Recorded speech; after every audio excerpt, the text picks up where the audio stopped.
Lever to talk about the 90D Canon. The 90D Canon is not for amateurs.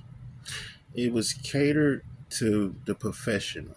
Now, when you talk about a amateur camera, you might want to look for the T8i or the T7i or the T7. Those are cameras that's made for amateurs.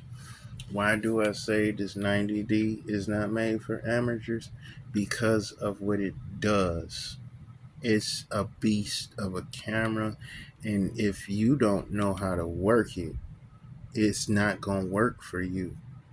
This is a manually focused Rokinon lens.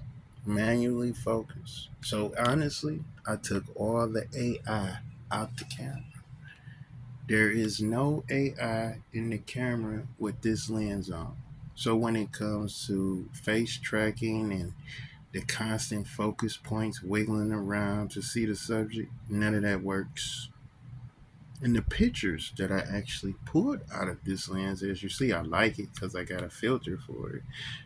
So as you can see, I like it because I got a filter for it. So what this filter actually lets me do is protect the lens. But overall, I did get a few extra filters like the polarizer lens. I do got the polarizer lens, and then I went and got a ND4. I should have got the ND8 because you could see the results from an ND8. An ND4, you don't really see the results from it. I was trying to make it clear. With some lenses, a filter actually makes the camera clear. So just be mindful of that. Because I didn't purchase the one that manually focuses, I'm not. It's a cinematic lens. It's really not for photography, if I say. The advantages and disadvantages of this lens is maybe the aperture ring when you hold in the camera. So let's say, I honestly got the hand strap, no strap, no cap. So I got the hand strap, right? So what it in my hand, my finger can actually mistakenly roll the aperture wheel. I don't know. Let's see. Make sure you can see that. So your finger can actually make a mistake and control the aperture wheel to where you're shooting darker than you're supposed to be, but your finger can also focus it for you with one hand. So you got some ability here, and then you got a disadvantage. The lens hood actually came with it. I'm really upset that Canon made me buy a lens hood for a lens that they sponsored.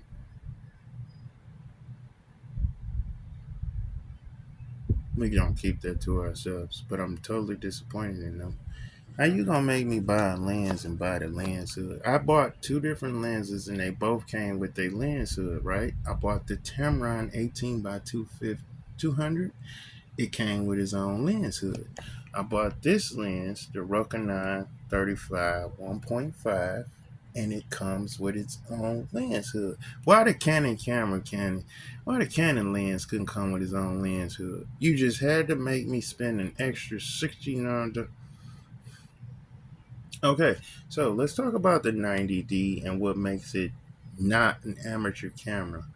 Well, for the main reason is that you can my Rebel cameras. I used to play with Rebel cameras. I'm from the Rebel series, and playing with the Rebel series, they were like you could purchase them, pull them out the box, slap a lens to them, and just take pictures.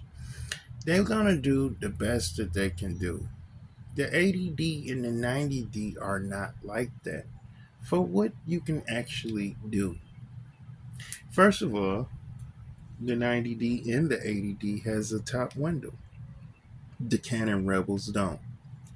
You can see your settings from the top window, and it actually has a light if you're shooting at night. It does come with a flash, but it's not a camera that you give to a person that doesn't know how to take photography or someone who is practicing, because mostly they'll be in program mode or auto. If I put it in auto and you get all the AI technology, of course you could take a beautiful picture. But as you can see, I'm in custom one. I don't know if you can see it, but I am. I'm in custom one. So when you in actually custom one, you know what you're doing with this camera. You see that? Custom one. I can actually lock it on there, but it's like custom one. It's no, you know what I'm saying? It's nothing uh amateur about this camera. When I first got the 90D and I read the menu, it actually told me you can adjust what it tracks. You could separate your autofocus points. My Rebels never allowed me to do that. To separate my autofocus points, as you can see, I got the vertical grip on here. So to be able to separate my autofocus points from shooting vertical to horizontal, oh my God, um that was a revelation to me. I didn't know you can do that. Okay. The Rebel cameras have a different ISO. They got 200, 400, 600, 800, 1600, and 6400. The 90D and the 80D doesn't have that. I can show you my ISO and it's in between. We got 200, 250, 400, 500, 640. Hmm, my Rebels didn't do that. They didn't give me the in between ISO. Now, I'm from the film days too. And I tell you about the film days. You literally had to have the film according to the ISO that you were shooting. So if you wanted to shoot at 200 ISO, you literally had to have that film. As of today, you don't even have to have it. You just press a button and adjust the ISO. I spent a lot of money on film equipment just grabbing a 200 ISO, a 400 ISO, a 1600 ISO, and a 64 ISO film. You don't remember that. It's before your time. I remember it. Now I get to play with cameras that can automatically adjust their ISO. I shot a video with 5 autofocus points, and that was a Canon camera.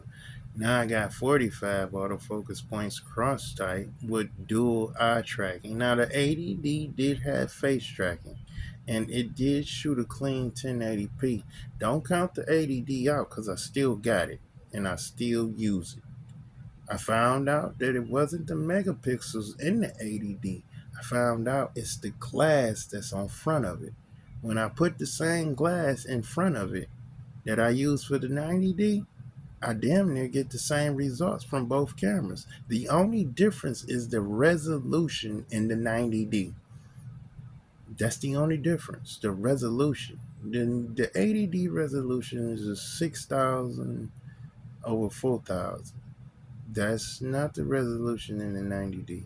Although the 90D is probable and is not for amateurs, they still haven't topped their best camera, which I just found out is the 5D SR. It had a 50 megapixel sensor in it, and it took gorgeous pictures. It just wasn't for video.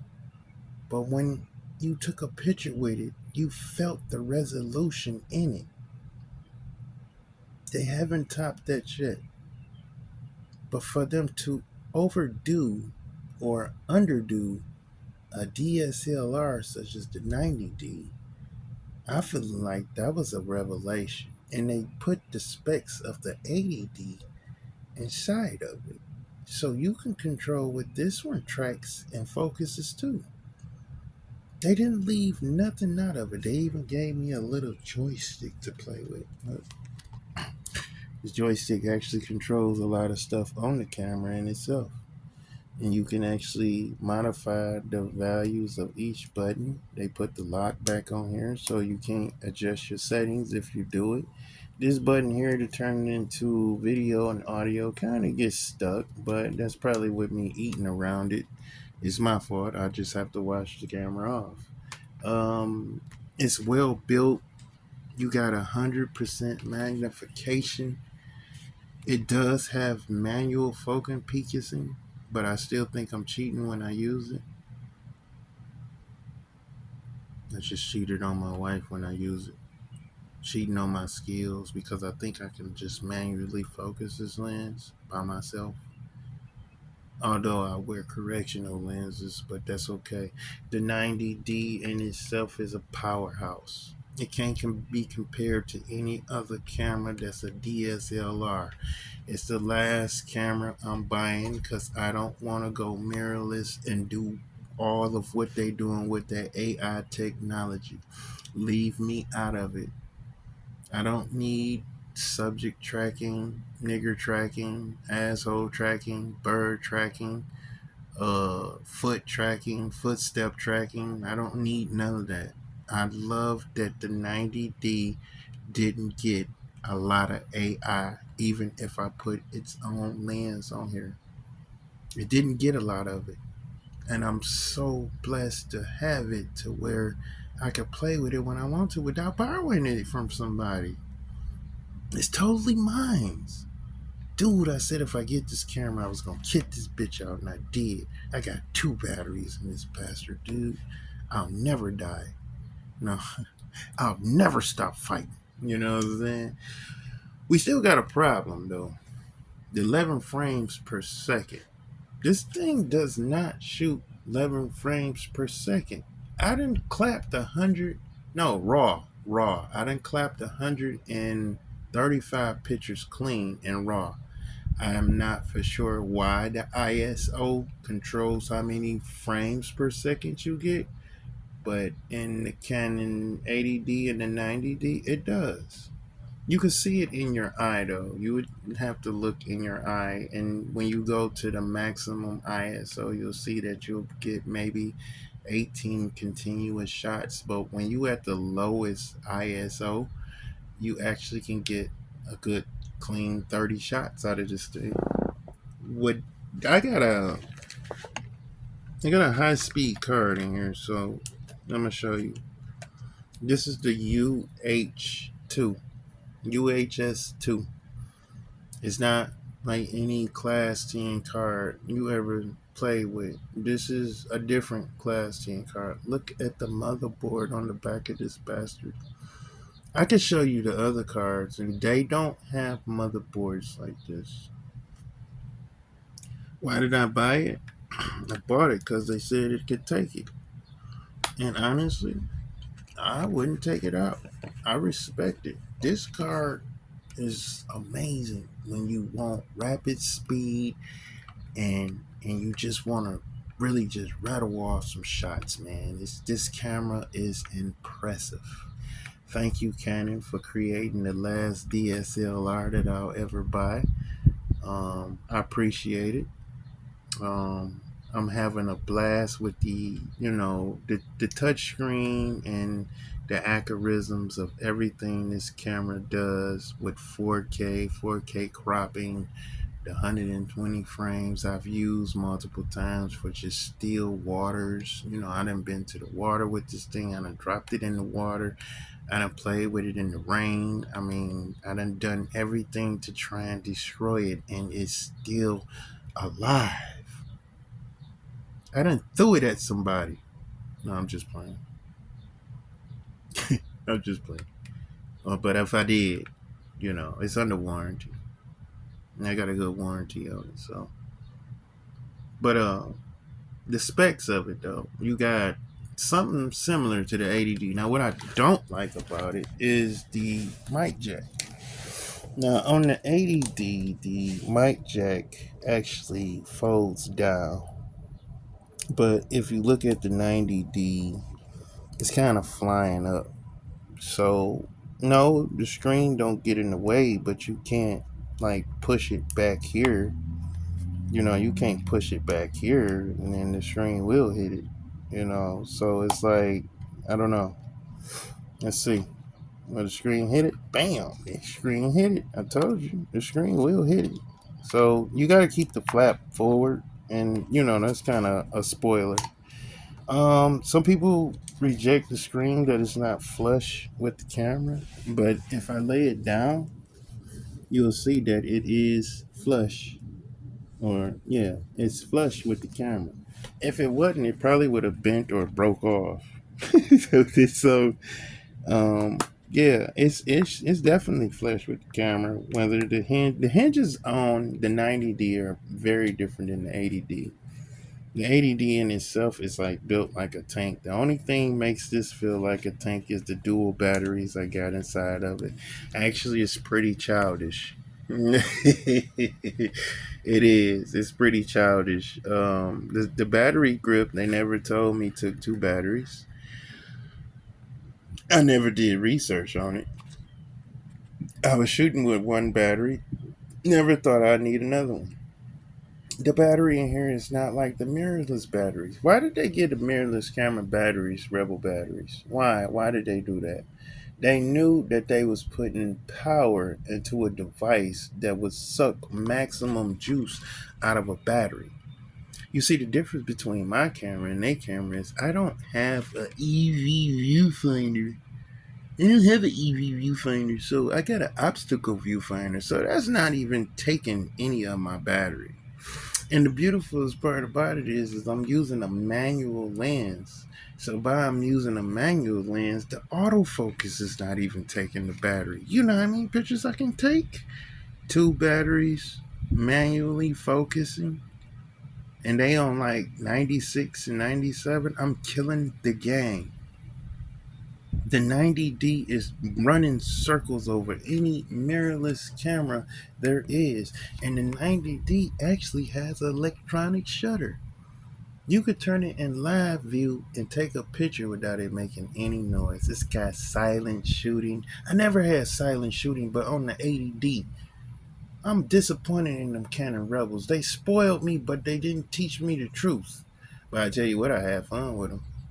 They taught me enough to keep going. They taught me enough to want something better. You know, they taught me enough to go dig and find the truth about these DSLRs that shoot multiple subjects and multiple images. I done sports with the 90D. I'm talking about pickleball, tennis, vertical shots, wide shots. This thing is amazing.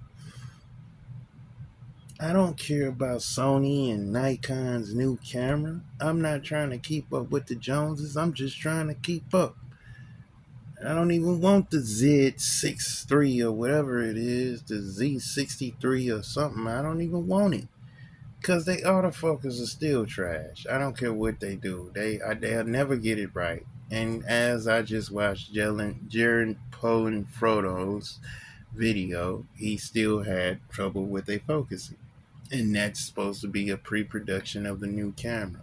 Now it is room for updates and firmware updates, but how many updates do you really need to keep the camera going?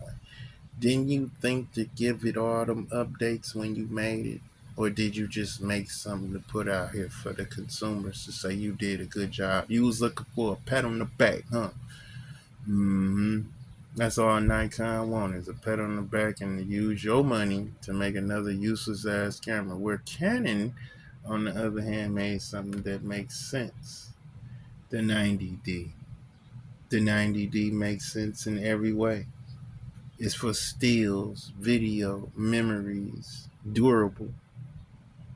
I put it in the rain, and the only thing I heard is say, "Oh, make me wet, make me water, make me lose my mind." It was amazing. No, it don't supposed to be submerged in the water, and no, it shouldn't be in the rain. No, these things should not happen. But you tell me it's weather sealed, you damn right I'm gonna test it, and my baby still work. It still worked. There's nothing wrong with it. I've done put it through the test. Canon, you the truth when it comes to making these cameras, baby. I mean, shoot, I don't like your mirrorless lineup. I still say it's trash, but at the end of the day, the 90D ain't. The 90D is not trash. The 90D is not for amateurs. Fuck you in your review, and I'll tell you that to your face. This is not an amateur camera that you put in any random person's hand. You give this If you're giving away a camera such as the 90D, you give this to a professional because he would know what to do with it. You give this to a dodo bird, man, he wouldn't know what to do with it. He'll pawn it because he don't know. He don't know settings, and if you got the lock on it, he really don't know. He don't know how to unlock it because he goofy. You know what I'm saying? Goofy people do goofy things. The 90D is well rounded. The 90D can handle any situation. High speed, continuous shooting, slow motion.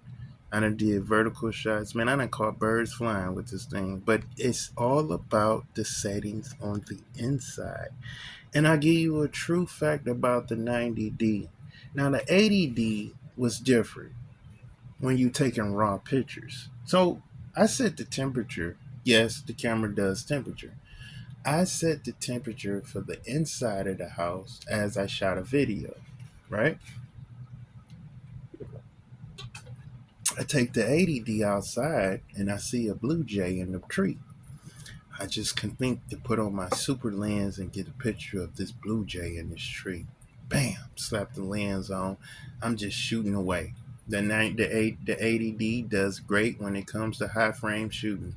You don't fill up the buffer and you can keep shooting. You get you a few good bursts, let it build back up and get you a few good more bursts. But as I did that and I pressed play, I noticed that the tree was blue, the bird was blue, and everything else was blue because I had the wrong temperature. Now the 80D was able to allow me to edit my raw files to where I can actually go in there and change the temperature of the picture to where the bird came back blue and the trees came back green. I tried that with the 90D, but the 90D did something different. The 90D gave me creative assistance mode, and now I want to know what is creative assistance mode. Well, the 90D comes with presets like a computer. So you can actually edit a raw file inside the camera without even using the computer. I've actually done one. I've cropped it, I've modified the color to it, and I pressed to save it. It's not a raw file no more, it's actually a JPEG, but that's fine. That's fine. You don't even need a computer with the 90D. It has a computer built inside of it for editing raw files. Literally. Wow, that's amazing. Canon, you outdid yourself with this one. Now, I did have a problem with my custom settings. My custom settings were kind of set to like aperture. Every time I adjusted it, it'd close the lens or open something that I didn't want it to do. So I had to really understand how to set it. So what I ended up doing is just clearing it out, putting it in manual mode, and registering it as that. And it actually stuck. And so now I know how to set both modes to manual. And I made a cinematic profile that I use on 2. Custom 2 is just like for my video. And I got a cinematic lens right here. I mean, this thing is amazing for landscape, wide shots. I mean, I took this through the town of the city of Detroit, and I had a blast with it just riding in the back of a car. Um, I know how to focus it. I know where to focus. I know where to focus at the most, and it does a little micro too. So I did micro with it. I mean, it really gets down there to the subject for micro. It really does it. Like I say, the biggest thing is the aperture ring. You can hit it by mistake, but this lens is not to be used on 1.5 unless you can be still or you on a tripod and you want that real blurry background. But 1.5 is like never to be used as far as portraits. If you want the clearest results out of this Rokinon 1.5 35 millimeter, it's between 2.8, 4, and 5.6. Now I gotta remind you that even when you adjust the T-stops, it doesn't have aperture, it has T-stops.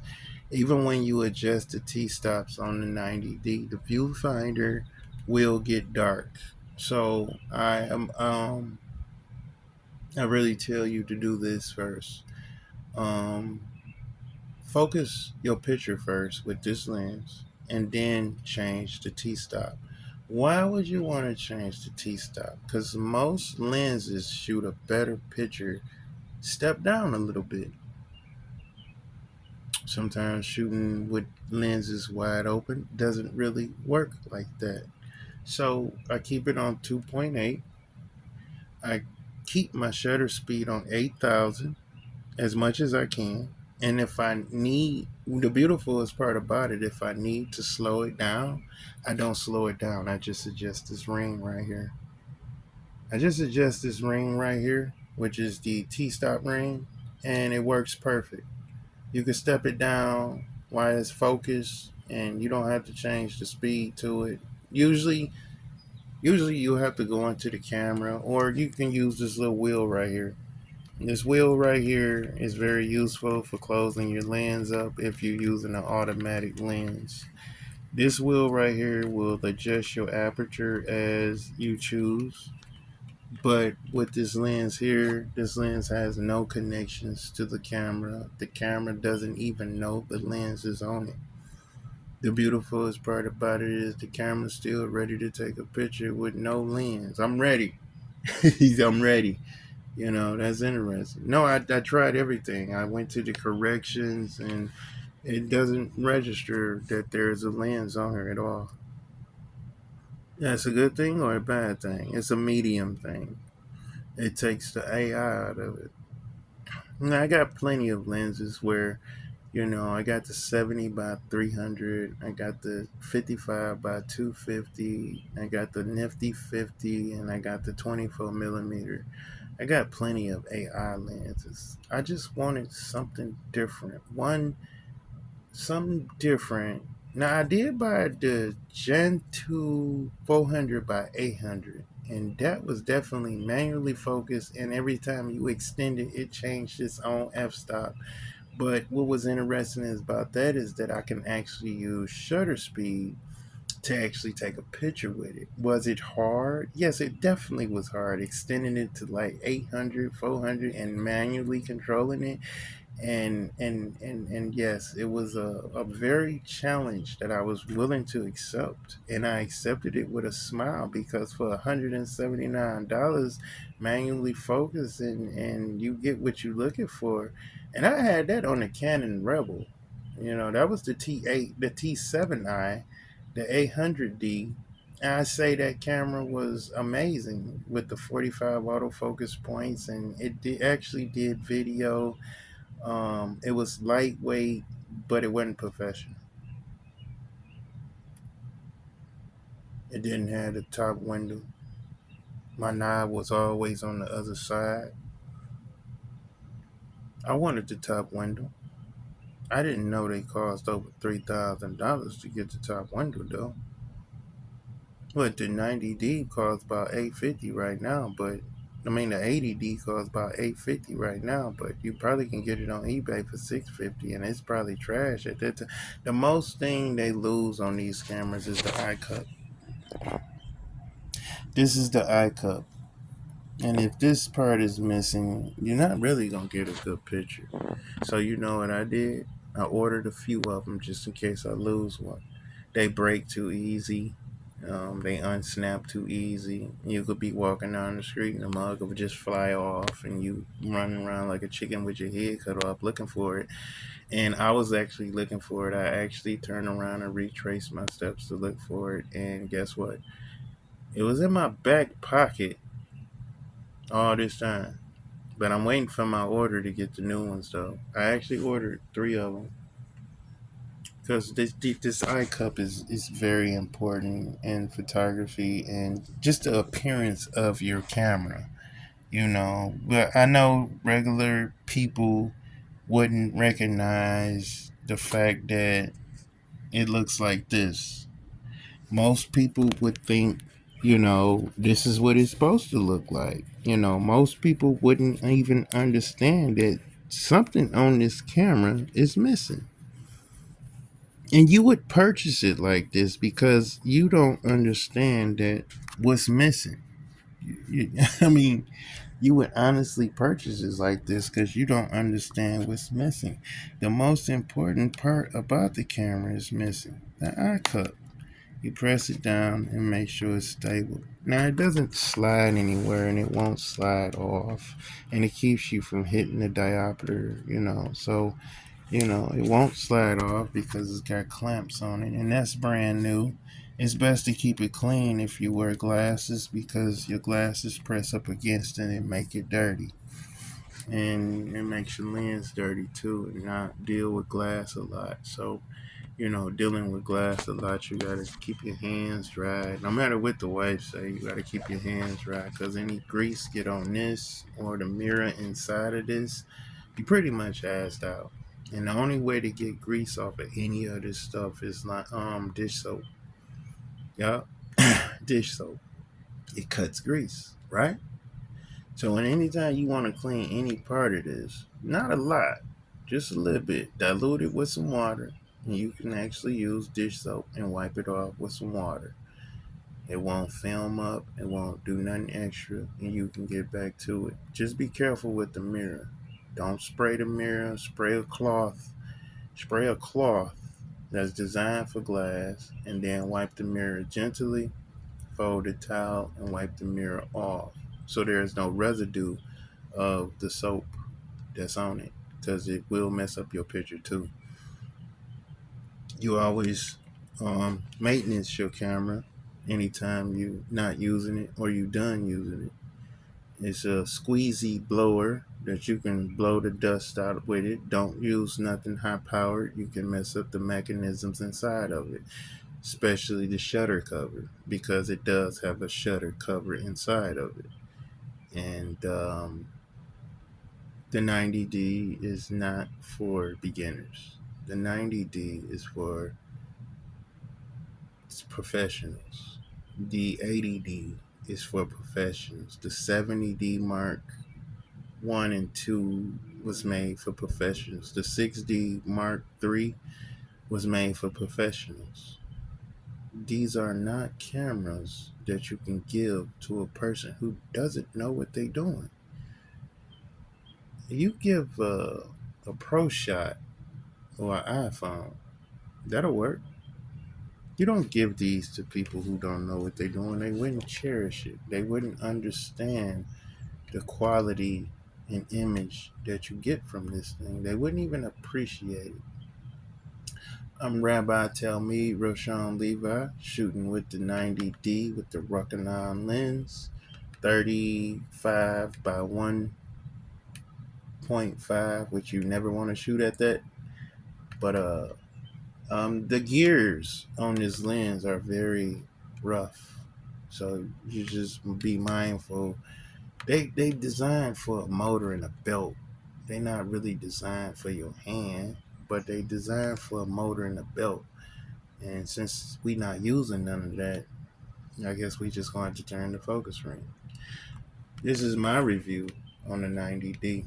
It's not for amateurs. It's only for professionals. Get your game up. Stop playing with those rebels.